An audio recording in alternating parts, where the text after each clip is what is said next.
जैसे आपने परसों मुझे चक्कर आ गए थे, इतने खतरनाक आंसर दिए थे, आज ऐसा मत कीजिएगा। पोल आपको मिलेगा साथ में। क्वेश्चन नंबर है 1, पहले ही बोल दे दिया। क्वेश्चन नंबर है 1, अच्छा कोई बात नहीं।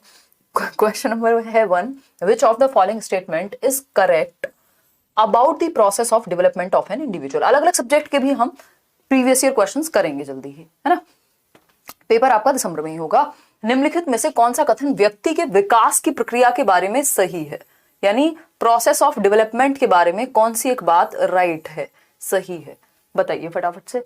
4 ऑप्शंस हैं और आपको एक चूज करना होगा यहाँ, ठीक। पहला ऑप्शन है इट इज यूनिडायमेंशनल इन नेचर, यानी एक आयामी होता है। तो ये बात बिल्कुल गलत है कि डेवलपमेंट जो है वो मल्टी डायमेंशनल प्रोसेस है, बहुआयामी होता है। फिजिकल, कॉग्निटिव, सोशल, इमोशनल, 4 प्रकार के विकास के आपके 4 मुख्य प्रकार हैं। तो ये यूनिडायमेंशनल नहीं हो सकता। यूनि का मतलब होता है जैसे यूनिफॉर्म, यूनिवर्सल मतलब सबके लिए एक जैसा, सार्वभौमिक टाइप, ठीक। तो ये यूनिडायमेंशनल यानी सिर्फ एक आयाम या एक टाइप नहीं है विकास का, तो ये गलत हो गया। It is influenced only by heredity, only लिख दिया तो गड़बड़ है ना। ओनली वाले ऑप्शंस थोड़े एक्सट्रीमिस्ट हो जाते हैं, तो ओनली नहीं हो सकता, हेरिडिटी एंड एनवायरमेंट बोथ से, यानी आनुवंशिकता और वातावरण दोनों से प्रभावित होता है। फिर आता है C option, there is cultural diversity in the process of development, यानी विकास की प्रक्रिया में सांस्कृतिक विभिन्नता पाई जाती है, यानी एक से दूसरी संस्कृति में अलग अलग लोग से अलग अलग तरह से लोग विकसित होते हैं। यानी अगर आप श्रीलंका में हैं, अगर आप यूरोप में हैं, अगर आप भारत में हैं, अगर आप किसी और कंट्री में हैं, तो वहां के कल्चर का प्रभाव आपके विकास या आपके विकसित होने पर पड़ेगा फॉर श्योर, ठीक। और वाइगोस्की की तो थ्योरी भी यही कहती है कि भैया जो आपका डेवलपमेंट है वो क्या है, कल्चर और सोसाइटी दोनों से इन्फ्लुएंस्ड होगा, ठीक है। चलें आगे बढ़ें। डी ऑप्शन है development is only based on environmental factors, ऐसा नहीं है कि सिर्फ एनवायरमेंट या सिर्फ हेरिडिटी, तो C option is the right answer. बिल्कुल भी जल्दबाजी में आज से हम नहीं चलने वाले। क्वेश्चन नंबर 2 देखिएगा एक बार। क्वेश्चन नंबर 2 है, और आदत डालिए एटलीस्ट एक जगह पे बैठ के 30 क्वेश्चंस तो पढ़ के एनालाइज करके समझ के आप डिस्कस कर पाए। भूल गए हो लाइक शेयर करना। आज आप सुंदर लग रही हैं, धन्यवाद फरजाना।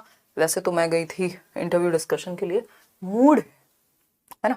देखो आंखों में सुंदरता होती है, आपको दिख रहा है, आपकी आंखों में ब्यूटी है, ठीक है। मजाक कर रही हूँ मैं, मजे लेने के मूड में हूँ। विच of the following questions is an example of enhancing critical thinking, यानी आपको बच्चों में ये क्रिटिकल थिंकिंग क्या है, 21st सेंचुरी स्किल है, यानी 21वीं शताब्दी के कौशल हैं कुछ, जैसे क्रिटिकल थिंकिंग हो गई, या आपकी जो डिजिटल स्किल्स हैं, और भी बहुत सारी इस तरह की चीजें नेशनल एजुकेशन पॉलिसी में हमने डिस्कस की हैं। तो ये 21st सेंचुरी स्किल्स हैं। क्रिटिकल थिंकिंग क्या है, आलोचनात्मक चिंतन, यानी बच्चा जिसमें दिमाग पे जोर डाल के हर एक पक्ष को सोचने की कोशिश करे, जस्ट मान ना ले किसी बात को। तो पहला ऑप्शन है find out what people living around coastal areas usually eat and why, यानी पता करो कि तटीय इलाके में रहने वाले लोग क्या खाते हैं और क्यों खाते हैं वो जो खाते हैं। ये मान लीजिए वो सी फूड खा रहे हैं तो क्यों खा रहे हैं। तो इसके लिए बच्चे को बहुत सारे क्वेश्चंस तलाशने होंगे, खुद से पूछने होंगे, समझना होगा, जानना होगा बहुत सारी चीजों के बारे में। तो ये ओपन एंडेड क्वेश्चन हो गया। इस तरह के क्वेश्चंस हमेशा बेहतर होते हैं, जिससे बच्चों की सोच पे, उनकी थिंकिंग प्रोसेस डेवलप होगी। Name 10 states of India. अब इसमें तो सिंपल बच्चे के ब्रेन में रिकॉल पावर लगेगी उसकी, इसमें कोई क्रिटिकल थिंकिंग नहीं है ना। आप अपने आप थोड़े ना बना दोगे कोई स्टेट। आपने क्या सोच लिया, 10 स्टेट में तो सिंपल जो याद था आपकी मेमोरी में सेट था वही निकाल के बता दिया आपने कि भैया एक उत्तर प्रदेश है, एक मध्य प्रदेश है, एक फलाना है, एक ढिमकाना है, ठीक। राइट टेबल्स फ्रॉम 2 to 10, ये भी आपकी एक प्रोसेस है, प्रोसीजर में जो आपने याद किया हुआ था उसी के अनुसार आप टेबल लिख देंगे। फिर आता है D option, memorise and recite the given poem, यानी दी गई कविता का सुस्मरण करना, याद करना। ट्विंकल ट्विंकल लिटिल स्टार, इसमें कोई क्रिएटिविटी, कोई क्रिटिकल थिंकिंग, कोई दिमाग पे जोर कुछ नहीं है, सिंपल मेमोरी पावर यूज हुई है ना। तो अगर हम कहें तो ए ऑप्शन एकमात्र सही उत्तर है जब हम बात कर रहे हैं क्रिटिकल थिंकिंग। क्रिटिकल थिंकिंग मतलब ये नहीं है किसी ने कहा बिल्ली रास्ता काट जाए तो ये हो जाता है। आपने सोचा समझा, फैक्ट्स देखे, लॉजिक ढूंढा उस चीज में, रिफ्लेक्ट किया, चिंतन किया, मतलब विवेचन किया प्रॉपर। ऐसे नहीं है कि एवं बस मान ली कोई चीज। तो सोचने पे ओपन एंडेड थॉट कहाँ है, वो सिर्फ ए ऑप्शन में है, बाकी सब तो मेमोरी वाले या वन वर्ड आंसर टाइप हैं। Open ended A option, critical thinking आपकी लगी है इसमें। क्वेश्चन नंबर 3 देखिएगा। क्वेश्चन नंबर 3 क्या कहता है भाई, प्यारा सा सवाल है। क्वेश्चन नंबर 3 कहता है आ स्टेज थियरी ऑफ डेवलपमेंट। बहुत ही अच्छा सवाल, बहुत ही प्यारा क्वेश्चन। इस पे हमने बात की है, ये पेपर में आने से पहले हमने डिस्कस किया हुआ है। और ये ऐसा क्वेश्चन है जो जनरली ना तो आप पढ़ते हैं कहीं, ना ही आपको पढ़ाया जाता है ना। देखिएगा, खैर वीडियो क्लीन क्यों नहीं लग रही है, तो आप अपने एंड पे क्वालिटी अपग्रेड कर लीजिए, ऑप्शन होता है एडवांस्ड क्वालिटी का, उसमें जाकर के जो भी हाईएस्ट क्वालिटी हो उसके साथ आप चले जाइए। पहला ऑप्शन है ना, अच्छा जुल्फिकार पढ़ लो, पढ़, है ना। देखिए क्वेश्चन नंबर 3 है, अ stage theory of development explicitly emphasises which of the following principles. ये क्वेश्चन जितने लोगों ने सही किया है उनको अपने लिए ताली बजानी चाहिए, है ना, तुक्के में नहीं, अगर समझ में आया है तो। विकास का चरणीय सिद्धांत यानी स्टेज थियरी, जिसमें एक स्टेज होगी, फिर दूसरी स्टेज पे जाएगा बच्चा, फिर तीसरी, फिर चौथी, इस तरह से स्टेजेस होंगी, यानी कॉम्प्लेक्सिटी का लेवल जो है वो बढ़ता जाएगा। ठीक है, तो explicitly emphasises which of the following principles, किस सिद्धांत पे फोकस करती है स्टेज थियरी। बताइए कितने लोगों ने कितने % आंसर दिया, दिखाना जरा इसमें। 65 क्या करें, ए ऑप्शन।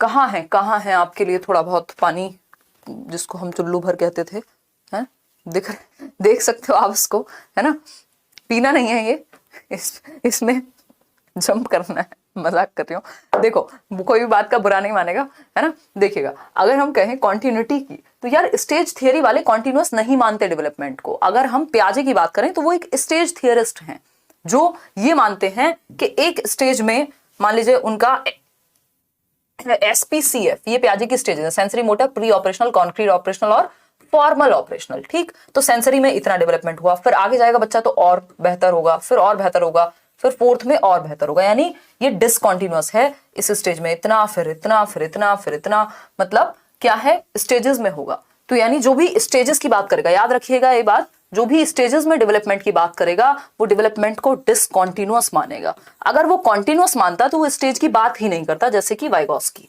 ठीक है ना, ये असतत है, क्यों, क्योंकि ब्रेक हो रहा है हर बार, स्टेज में नेक्स्ट स्टेज में ये होगा, स्टेजेस में बांट दिया गया है, तो डिसकंटिन्यूटी कहते हैं इसको हम, है ना। तो पियाजे जो है वो डिसकंटिन्यूअस मानेंगे डेवलपमेंट को, अगर इस तरह से समझने का प्रयास किया जाए तो।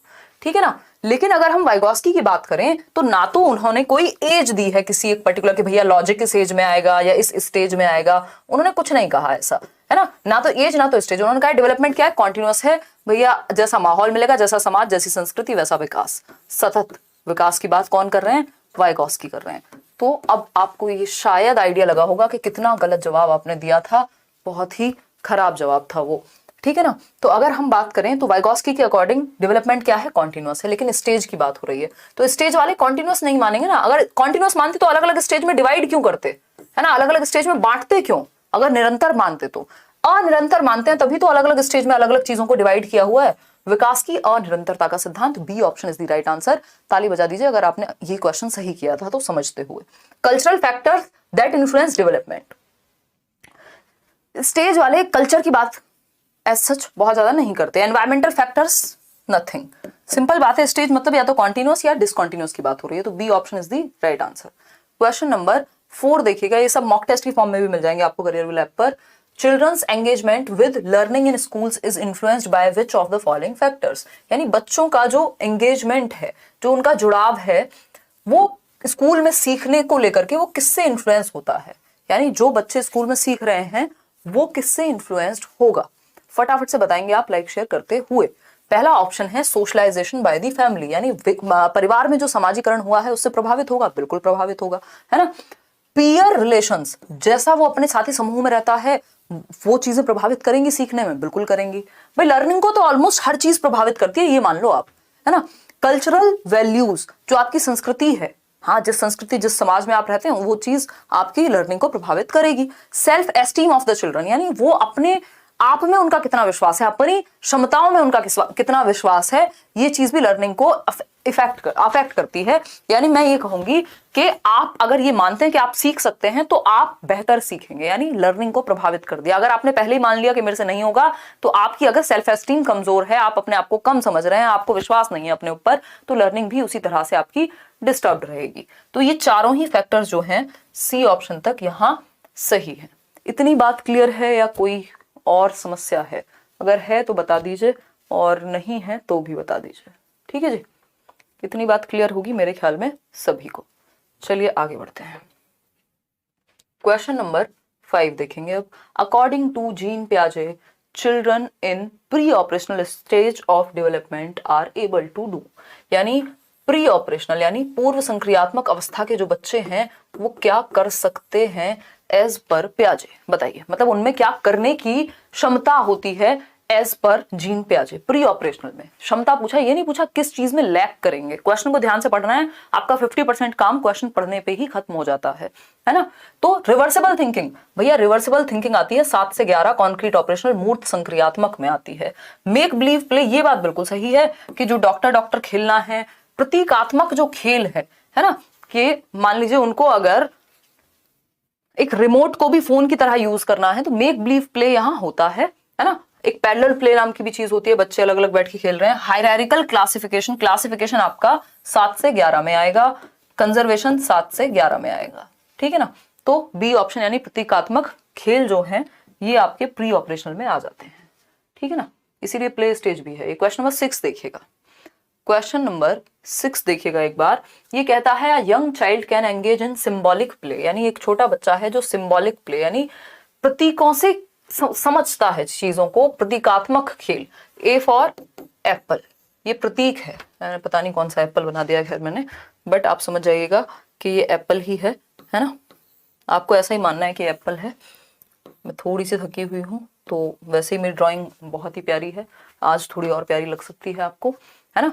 तो अगर हम देखें तो but can not as yet take perspectives of another person, यानी सिंबल्स के थ्रू तो सीख जाता है, भाषा को समझ रहा है, सिंबल्स को समझ रहा है, ए फॉर एप्पल समझ रहा है, बी फॉर बॉल समझ रहा है, लेकिन अभी वो दूसरे के पर्सपेक्टिव को नहीं ले पाता।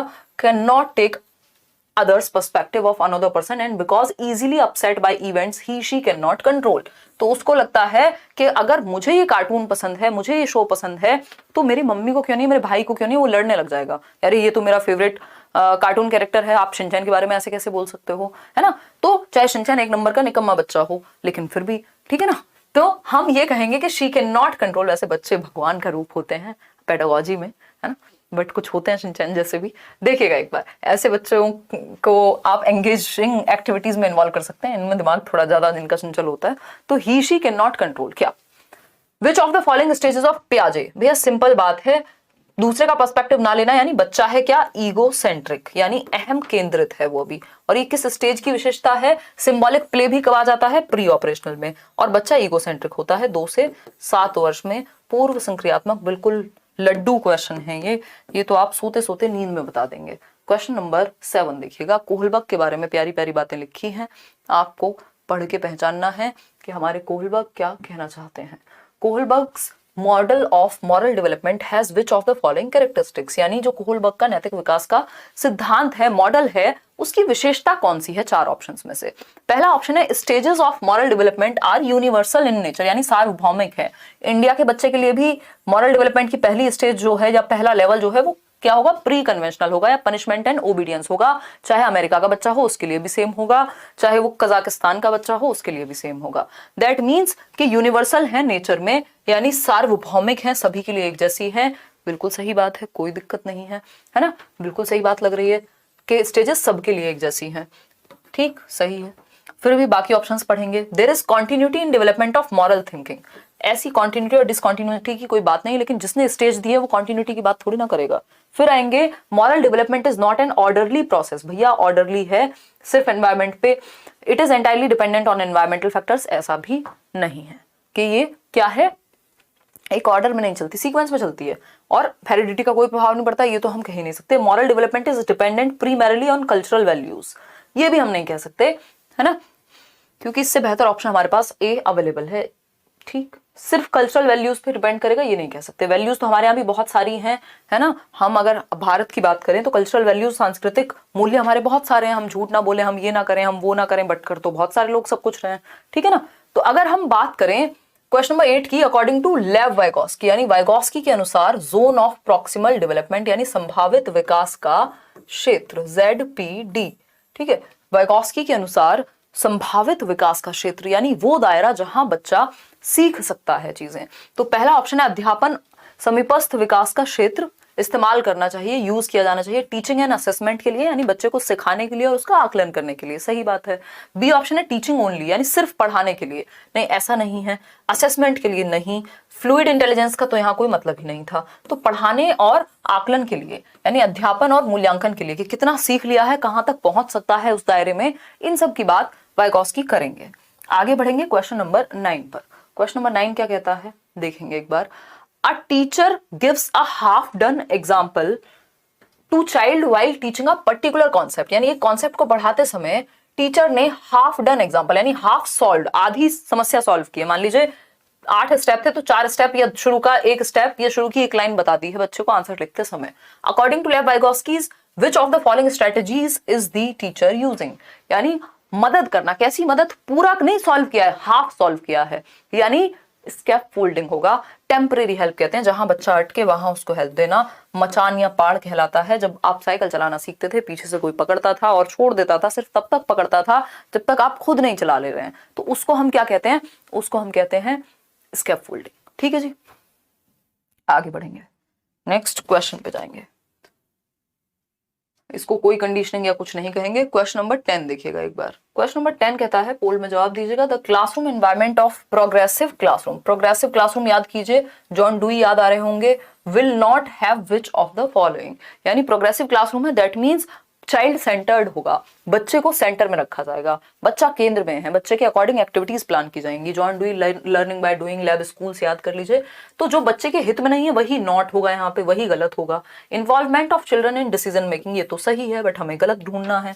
Creation of a fear free learning environment, बिल्कुल सही बात है, बच्चे भय से मुक्त होकर के सीखें।